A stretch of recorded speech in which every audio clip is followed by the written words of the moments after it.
Hello everyone, welcome back to our channel Sumana Shaini. ఈ రోజు మనం తెలంగాణలోని అతిపెద్ద వెంకటేశ్వర స్వామి దేవాలయమైన ఈ స్వర్ణగిరి దేవాలయంను దర్శించుకుంటున్నాము. మాతో పాటు మీ అందరు కూడా చూసేద్దాం పదండి. ఈ టెంపుల్ హైదరాబాద్ నుండి వరంగల్ కి వెళ్లే రూట్ లో భువనగిరికి దగ్గరలో ఉంది. యాదగిరిగుట్టకి 20 కిలోమీటర్స్ కన్నా ముందే ఈ స్వర్ణగిరి దేవాలయం వస్తుంది. ఈ టెంపుల్ కి వెళ్లే రూట్ లో మనం మెయిన్ రోడ్ నుండి అయితే 1.5 కిలోమీటర్ దూరంలో అయితే లోపలికి వెళ్లాల్సి వస్తుంది.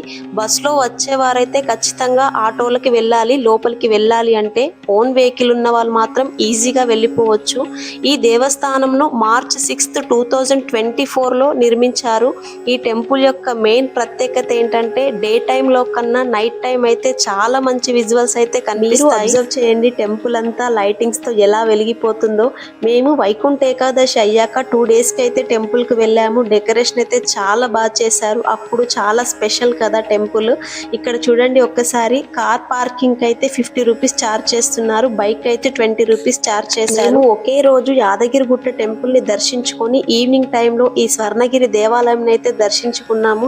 ఒకసారి మన ఛానల్లోకి వెళ్ళి ఎవరైనా యాదగిరిగుట్ట వ్లాగ్ చూడకపోతే ఒక్కసారి చూసేయండి, మీకు తప్పకుండా నచ్చుతుంది. ఇక్కడే మా బైక్స్ అయితే పార్క్ చేసేసి ఇంకా టెంపుల్ బ్యాక్ సైడ్ నుండి అయితే వెళ్ళిపోయాము. ఫ్రంట్ నుంచి అయితే వెళ్ళలేదు.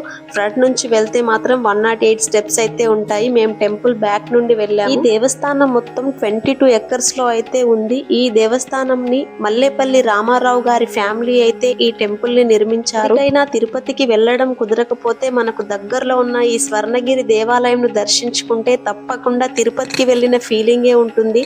అంతే సేమ్ వెంకటేశ్వర స్వామి అయితే అలాగే టెంపుల్ లోకి బ్యాక్ సైడ్ నుండి ఎంటర్ అయ్యేటప్పుడు ఈ వ్యూ అంతా ఇలాగే ఉంటుంది.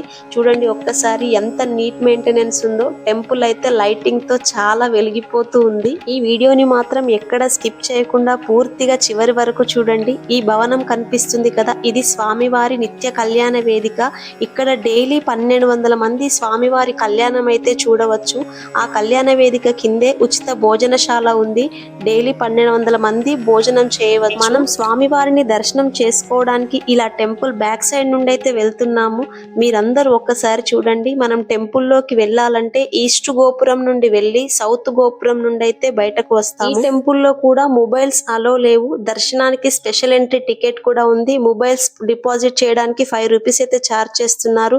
ఇక్కడ చూడండి గర్భగుడిలో శ్రీ వెంకటేశ్వర స్వామి సువర్ణ మూర్తిగా అయితే దర్శనమిస్తాడు. 16 అడుగుల ఎత్తు అయితే స్వామివారు ఉంటారు. తిరుమలలో స్వామివారికి ఎలా సేవలు చేస్తారో ఇక్కడ అలాగే ఉంటుంది. గోపురం పైన అయితే విమాన వెంకటేశ్వర స్వామిగా దర్శనమిస్తాడు. టెంపుల్ కి పక్కనే హనుమాన్ మండపం, జయగంట మండపం కూడా ఉంటుంది. ఈ గంట మాత్రం 1700 కేజీల బరువు అయితే ఉండి కంచుతో చేసి ఉంటుంది. గోపురం పైనే బంగారు గరుడ విగ్రహం కూడా ఉంటుంది. ఈ గంటను మాత్రం ఒకసారి మోగిస్తే 2 మినిట్స్ అయితే సౌండ్ వినిపిస్తుందంట. ఇండియాలో 2వ అతిపెద్ద గంట. మొదటిదైతే మన అయోధ్య గంట. ఇది వచ్చేసి కోనేరు. ఒక్కసారి చూడండి మన యూట్యూబ్ లో, ఇన్స్టాలో అయితే చాలా ఫేమస్ అయింది ఈ కోనేరు. కోనేరు దగ్గరకు అయితే మనం మొబైల్స్ అనేది తీసుకుపోయి చాలా పిక్స్ అయితే దిగొచ్చు. ఇక్కడ కోనేరులో విష్ణుమూర్తి అయితే ఉంటారు. విష్ణుమూర్తి జలనారాయణుడుగా ఉంటాడు. ఇక్కడ మన ప్రపంచంలోనే 2వ జలనారాయణుడుగా ఈ స్వర్ణగిరి దేవాలయంలో అయితే ఉన్నారు. మొదటిది అయితే నేపాల్లో ఉన్నాడు. ఈ కోనేరు చుట్టూ 4 వైపులా 4 విగ్రహాలు అయితే ఉంటాయి. ఆ 4 విగ్రహాలు 4 వేదాలకు నిదర్శనం. ఇక్కడ విష్ణుమూర్తిని ఆకాశాన్ని చూస్తున్నట్లుగా ఈ విగ్రహాన్ని అయితే మలిచారు. ఈ స్టోన్ అనేది 6000 కేజీలకు పైగా ఈ స్టోన్ మొత్తం ఉంది. కానీ స్వామివారిని మలిచిన తర్వాత 2500 కేజీలు అయితే ఉంది. ఇక్కడే కోనేరులో వాటర్ కూడా చాలా నీట్ గా ఉన్నాయి. చాలా మంది భక్తులు కోనేరులో అయితే కాయిన్స్ అయితే వేస్తున్నారు. ఈ వ్యూ అంతా దగ్గర నుండి చూస్తే మాత్రం చాలా అద్భుతంగా అనిపించింది. ఒక్కసారి మీ అందరు కూడా అబ్జర్వ్ చేయండి. మీకు వీలైతే ఈ దగ్గరలో ఉన్న స్వర్ణగిరి దేవాలయం అయితే ఖచ్చితంగా విజిట్ చేయండి. చాలా బాగుంటుంది టెంపుల్ అయితే. మేము ఈ టెంపుల్ ని ఈవినింగ్ టైమ్ లో విజిట్ చేసాము. చాలా లక్కీగా అయితే ఫీల్ అయ్యాము. ఎందుకంటే ఈ టెంపుల్ ఈవినింగ్ టైమ్ లోనే ఈ వ్యూ అంతా సూపర్ సూపర్ గా ఉంటుంది. ఈ టెంపుల్ పూర్తి అవ్వడానికి అయితే 7 ఇయర్స్ పట్టింది. ఓన్లీ హనుమంతుని విగ్రహం చేయడానికే 5 ఇయర్స్ అయితే పట్టిందట. ఎందుకంటే హనుమంతుని విగ్రహం ఇక్కడ అంత ప్రత్యేకత కలిగింది. ఓన్లీ ఏకశిల పైన మాత్రమే ఇక్కడ హనుమాన్ విగ్రహం అయితే మలిచారు. ఏకశిల విగ్రహమైన హనుమంతుడు 30 ఫీట్స్ లో అయితే ఉంటాడు. ఇక్కడ డిఫరెంట్ ఫోజ్ లో అయితే కనిపిస్తాడు. పిల్లలు ఆనందంగా ఉన్నప్పుడు ఎలాంటి ఫోజ్ లో ఉంటారో అలా సైడ్ గా అయితే డిఫరెంట్ గా ఉంటారు. మీరు ఎవరైనా ఈ టెంపుల్ ని విజిట్ చేసినప్పుడు ఖచ్చితంగా ఈ హనుమాన్ మండపం అయితే చూడండి.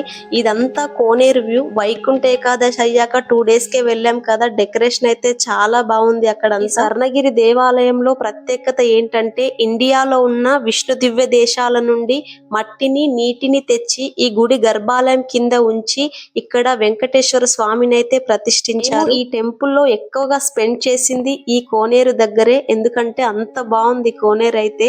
మన ఛానల్ ని గనక ఎవరైనా ఫస్ట్ టైం చూస్తున్నట్లయితే please subscribe to my channel. మన ఛానల్ కి మీ అందరి సపోర్ట్ అనేది ఖచ్చితంగా ఉండాలి. మీ అందరి సపోర్ట్ వల్లే నేను మంచి మంచి వ్లాగ్స్ తో మళ్ళీ మీ ముందుకు వస్తాను. ఇదంతా కోనేరు యొక్క 4 వైపుల వ్యూ అండి. చాలా మంది భక్తులైతే టెంపుల్ ని విజిట్ చేశారు.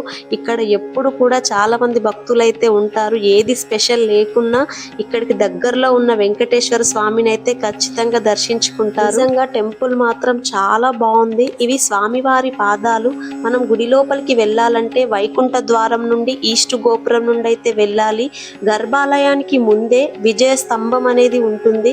మీ అందరూ ఒక్కసారి చూడండి. మీ అందరు ఎప్పుడైనా విజిట్ చేసినప్పుడు ఈ వీడియో చూస్తే మాత్రం మీకు ఖచ్చితంగా అన్ని క్లియర్ గా అయితే అర్థమవుతాయి. వైకుంఠ ఏకాదశి రోజైతే ఈ వెంకటేశ్వర స్వామిని దర్శించుకోవడం అయితే చాలా కష్టం. నార్మల్ డేస్ లోనే చాలా మంది భక్తులు ఉన్నారు. ఆ రోజు అయితే ఇంకా చాలా కష్టం. చూడండి ఒక్కసారి డెకరేషన్ ఎలా ఉందో. వైకుంఠ ఏకాదశి రోజు మాత్రం ఇక్కడ ఇంత స్పెషల్ గా అయితే డెకరేషన్ అయితే చేశారు. గర్భగుడిలో ఉన్న శ్రీ వెంకటేశ్వర స్వామిని దర్శించుకోవడానికి అయితే ఒక పెద్ద లైన్ అయితే ఉంది. మాకు మాత్రం దర్శనానికి ఒక 1 అవర్ అయితే పట్టింది. టెంపుల్ లో అయితే నైట్ 9:30 వరకు అయితే క్లోజ్ చేసేస్తారు టెంపుల్ అనేది. ఈ టెంపుల్ కి ఎవరైనా లాంగ్ డిస్టెన్స్ నుండి విజిట్ చేసినప్పుడు ఇక్కడే ఉండడానికి రూమ్స్ కూడా అవైలబుల్ లో ఉన్నాయి. ఆలయం పక్కనే వినాయకుని మండపం కూడా ఉంది. ఇక్కడ ఉన్న వినాయకుణ్ణి విశ్వక్సేన గణపతి అని పిలుస్తారు. ఇంకా మేము టెంపుల్ లోపల నుండి అయితే బయటికి వచ్చేసాము. ఇది టెంపుల్ బయట వ్యూ అండి. ఒకసారి చూడండి లైటింగ్స్ తో ఎలా వెలిగిపోతుందో బయట కూడా. ఆ నైట్ టైం లో అయితే చాలా అద్భుతంగా అనిపించింది వ్యూ అంతా. ఇక్కడే చాలా మంది భక్తులు అయితే ఫొటోస్ అయితే దిగారు. ఈ స్వర్ణగిరి దేవాలయంను ఆల్మోస్ట్ అంతా కవర్ చేశాము. అందుకే చెప్తున్నాను ఈ వీడియో పూర్తిగా చివరి వరకు చూడండి.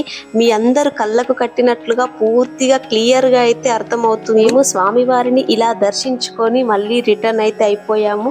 ఇది ఒక్కసారి చూడండి. మనం వెళ్ళేటప్పుడు అయితే ఇదంతా కూడా లైటింగ్స్ ఉంది. ఇంకా మేము వెళ్ళేటప్పుడు అయితే లైటింగ్స్ అయితే తీసేశారు. చాలా టైం అయిపోయింది అప్పటికే. మీరు ఎవరైనా విజిట్ చేసినప్పుడు ఫ్రంట్ సైడ్ నుండి అయితే వెళ్ళండి. ఇది వచ్చేసి మనం లోపలికి ఎంటర్ అయ్యేటప్పుడే ఈ విగ్రహం అయితే ఉంటుంది. శ్రీ వెంకటేశ్వర స్వామి విగ్రహము. చూడండి ఒక్కసారి ఎంత అద్భుతంగా ఉందో. ఈ టెంపుల్ దర్శనానికి వెళ్ళేటప్పుడు టెంపుల్ యొక్క ఫ్రంట్ సైడ్ నుండి అయితే వెళ్ళండి. ఫ్రంట్ సైడ్ నుండి వెళ్ళినప్పుడు 108 స్టెప్స్ అయితే ఉంటాయి. ఆ స్టెప్స్ నే దశావతార మండపాలు అంటారు. అంటే స్వామివారు 10 అవతారాలలో అయితే కనిపిస్తారు. ఇంకా మేము ఆ రోజు స్వామివారిని అయితే మంచిగా దర్శించుకొని టెంపుల్ బయటికి అయితే వచ్చేసాము. మళ్ళీ చెప్తున్నాను ఎవరైనా మన ఛానల్ ని సబ్స్క్రైబ్ చేసుకోకపోతే please subscribe to my channel. Please like share and comment. ఇదంతా బ్యాక్ సైడ్ వ్యూ. ఇంకా మనం అలా ముందుకు వస్తే మాత్రం ఇదంతా స్వామివారి యొక్క నామాలు ఇలా అయితే ఉంటుంది. ఇంకా అలా ఫ్రంట్ కి వెళ్తే మాత్రం చాలా బాగుంటుంది. ఇది ఫ్రంట్ వ్యూ అండి. ఇక్కడ ఫ్రంట్ వ్యూ కు ముందు బ్రహ్మ రథం అయితే ఉంటుంది. అక్కడ వాటర్ ఫాల్ అనేది ఎప్పుడు అలా వస్తూ ఉంటుంది. ఇక్కడి నుండే స్వామివారిని దర్శించుకోవడానికి 108 స్టెప్స్ అయితే స్టార్ట్ అవుతాయి. Senior citizens temple back side నుండి వెళ్ళడమే బెటర్. ఇదేనండి మన వ్లాగ్ గనుక మీకు నచ్చినట్లయితే don't forget subscribe to my channel. Thanks for watching my video. Thank you.